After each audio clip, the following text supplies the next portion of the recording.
เลื่อนดูก่อนนี่ค่ะพี่น้องเอาปาดฐานอย่างมันแจ้งได้โทรศัพท์กันเนาะนี่ค่ะ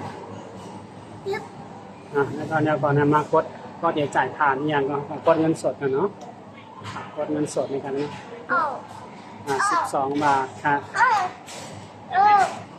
12 บาทถ้าคำเป็นมาใส่เงินค่ะพี่น้องนะครับเห็นใส่เงินค่ะเนาะเลนใส่ไหมค่ะพี่น้อง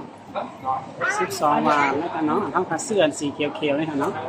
นะครับนอกซื้อสีเขียว12 บาทกันเนาะ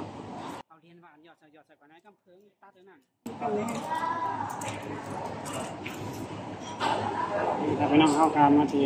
หยอดใส่เงินนะครับเพราะใส่กับอะไรก็ย่อมลงกันเลยเนาะ10 บาท9 บาท7 6นะครับเพราะใส่กำบาทกันเนาะอันนี้ก็ไปย่อมลงกันไหนกันเนาะนะครับ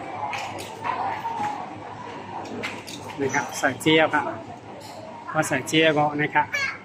เอาไปกันไหนกันเนาะนะครับเครื่องเด็กคืนมาไหนครับพี่น้องนะครับเดี๋ยวมาอีกคำอ่านนั้นใส่บนห้องนะครับตุ๊กโอเคเดี๋ยวก่อนลอกไพ่เขียวก่อน